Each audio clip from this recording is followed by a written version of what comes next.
नमस्कार, मैं रवीश कुमार। चलिए जानते हैं आज की सबसे बड़ी और महत्वपूर्ण खबरों को सिर्फ 5 मिनट में। लेकिन उससे पहले आप हमें भारत के किस शहर या राज्य से देख रहे हैं ये कमेंट करके जरूर बताएं। सपा के राष्ट्रीय अध्यक्ष अखिलेश यादव ने भाजपा को आरक्षण विरोधी करार दिया है।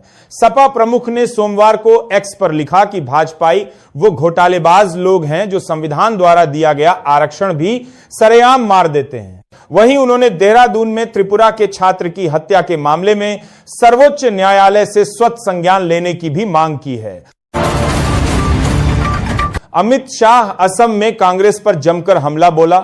उन्होंने कहा कि कांग्रेस ने घुसपैठियों को देश में बसाया, उसने कभी असम का विकास नहीं किया।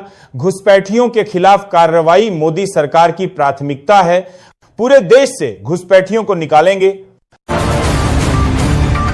मुख्यमंत्री ममता बनर्जी ने बंगाल विधानसभा चुनाव से पहले बड़ा बयान दिया है। उन्होंने कहा है कि सही मायने में वही धर्मनिरपेक्ष है, वह सभी धर्मों के कार्यक्रमों में शामिल होती है।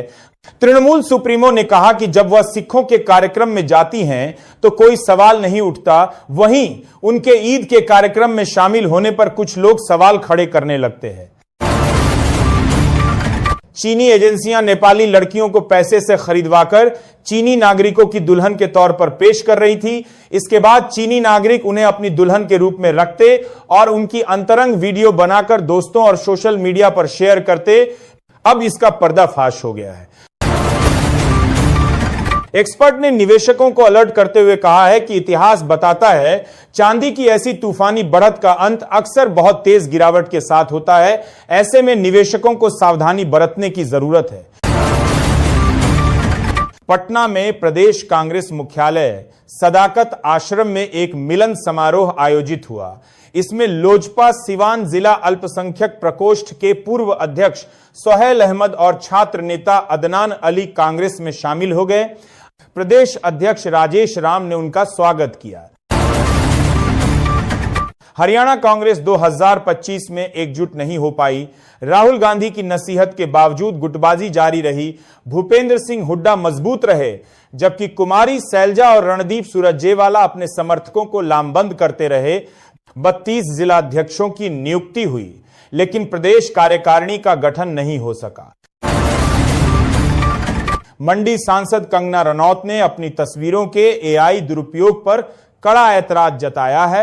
उन्होंने कहा कि बिना अनुमति एआई से उनकी तस्वीरों पर अलग अलग कपड़े और लुक तैयार किए जा रहे हैं, जो निजता का गंभीर उल्लंघन है।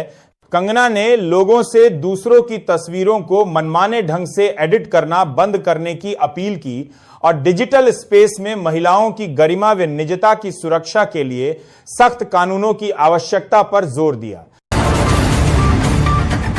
बिलासपुर में पूर्व मुख्यमंत्री भूपेश बघेल ने बागेश्वर बाबा और पंडित प्रदीप मिश्रा पर तीखा हमला बोला।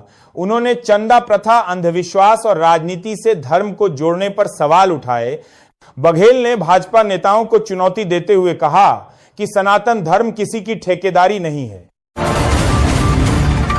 शरद पवार के नेतृत्व वाली एनसीपी को बड़ा झटका लगा है, क्योंकि मुंबई इकाई की प्रमुख राखी जाधव भाजपा में शामिल हो गई है। बीएमसी चुनावों से ठीक पहले हुए इस घटनाक्रम से पवार खेमा स्तब्ध है। जाधव, जो पहले बीएमसी चुनावों में प्रमुख उम्मीदवार थी, ने नामांकन दाखिल करने की अंतिम तिथि से एक दिन पहले यह फैसला लिया। राजस्थान में पंचायती राज और स्थानीय निकायों के चुनाव में बुर्का या घूंघट पहनकर महिलाएं मतदान नहीं कर सकेंगी। मतदान कर्मी पहचान के बाद ही उन्हें मतदान करने की अनुमति देंगे। मतदान कर्मी इस बात का अवश्य ध्यान रखेंगे कि कोई भी महिला मुंह ढककर मतदान नहीं करे। पाकिस्तान और अफगानिस्तान के बीच तनाव बढ़ रहा है, जहां पाकिस्तानी सेना प्रमुख जनरल आसिम मुनीर को नई चुनौतियों का सामना करना पड़ रहा है। अफगानिस्तान में तालिबान और पाकिस्तान के प्रमुख धार्मिक विद्वान एक साथ आ रहे हैं, जो पाकिस्तानी सेना के हमलों की आलोचना कर रहे हैं। तालिबान ने मौलाना फजलुर रहमान जैसे पाकिस्तानी उलेमाओं के अफगानिस्तान के प्रति सकारात्मक विचारों की सराहना की है। सरायगढ़ सुपौल में कांग्रेस ने अपना 140वां स्थापना दिवस मनाया। इस अवसर पर प्रखंड अध्यक्ष महेश पांडे ने मनरेगा से महात्मा गांधी का नाम हटाने के किसी भी प्रयास का कड़ा विरोध करने की घोषणा की। कांग्रेस ने कहा कि यह केवल एक राजनीतिक दल नहीं बल्कि एक विचारधारा है जो देश की आजादी से लेकर गरीबों के अधिकारों की रक्षा के लिए संघर्षरत है।